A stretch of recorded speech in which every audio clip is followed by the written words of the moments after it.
Hey, what's going on? You know who it is. You know what it is. All right, you guys, peep game. All right, so this your boy Town. All right, man, check this out. So I haven't really had a chance to go over the co-main feature because everybody has basically been focused on Shakur Stevenson and what he did in the fight with, Dola Santos, or should I say what most people believe he didn't do.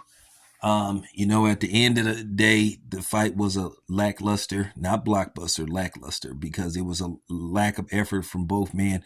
At the end of the day, people going to find a way to hate on Shakur Stevenson because they just don't like him because he's affiliated with Bud. And we all know that Bud beat the brakes off of Errol Spence a few months back, which I'm going to talk about that in the live stream, probably after I edit and put together this video. But nevertheless, with that being said, I got to talk about the co-main feature. Navarrette versus Conceiceo. Excellent fight. Once again, excellent fight. On the scale of 1 to 10, that fight was probably a 9. Action-packed fight. One thing about Navarrete, the guy comes to fight. And he's very generous with, his offense and his defense, because he's very generous when it comes to his defense because he will take punches. You can hit him. He is clearly one of the fighters in this era where you could say his defense is his offense and his offense is his defense. And that's just pretty much it, But every fighter ain't made to be a defensive specialist. He entertains the fans. He puts on a good show every time he fights. I covered his fight in August versus Oscar Valdez, and he seems to be a nice guy. So with that being said, just looking at the overall fight, I didn't have a problem with the decision that was made about the fight being a draw. If you wanted, it could have went either way.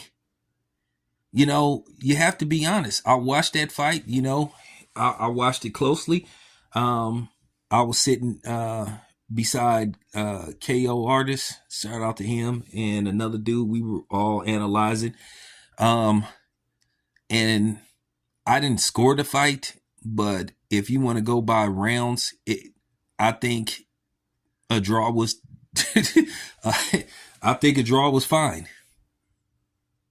Because to me, I felt the rounds that Conceiceo didn't get dropped in, I feel like he was outboxing Navarrete most of the fights in most of the rounds.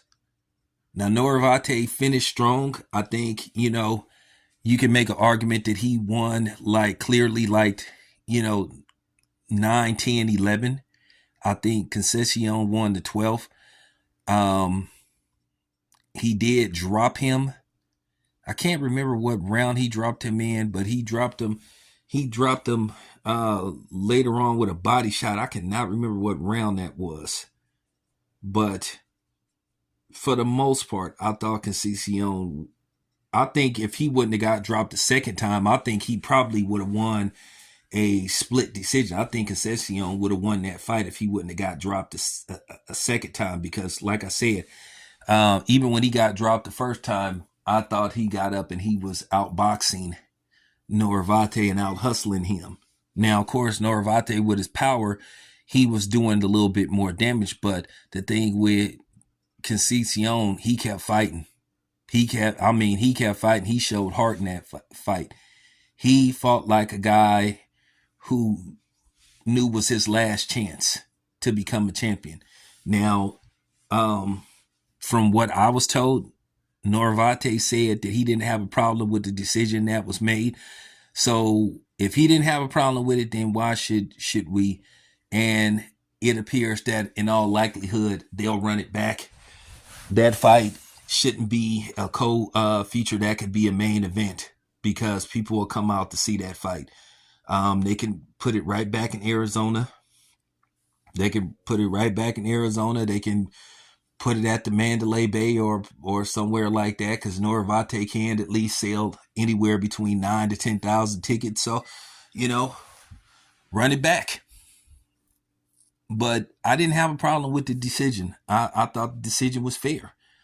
No controversy here. If Navarrette would have got the nod, won a split decision, that would have been fine. If Conceiceo would have got a split decision win, that would have been fine. It wasn't a fight where it would have been a robbery either way, because both men provided enough moments in the fight where, depending on what you was looking at, you could see yourself going either direction.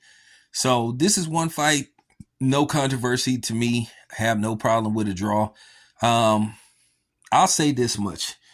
A lot of people have been talking about this, and I think this is something that should be discussed.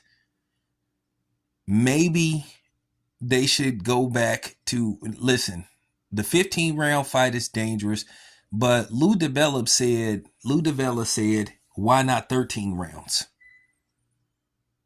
You know, why not 13 rounds? Because it would limit the possibility of draws. So why not just have a 13 round fight?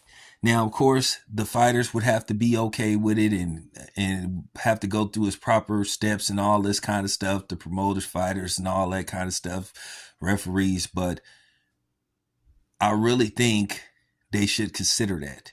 But me, myself, like I said, I'm happy with the decision. I'm okay with it. Like I said before, no controversy here. You know, once again, it could have went either way. So don't come on here saying that Navarrette was robbed and all that stuff. And don't come on here and saying that Conceiceo was robbed. It, once again, was an even fight. You know, a guy can be knocked down twice and still either win a fight or do enough to get a draw. And Conceiceo did enough to get a draw. So there you have it. That's my opinion. It's your boy Town. I'm out.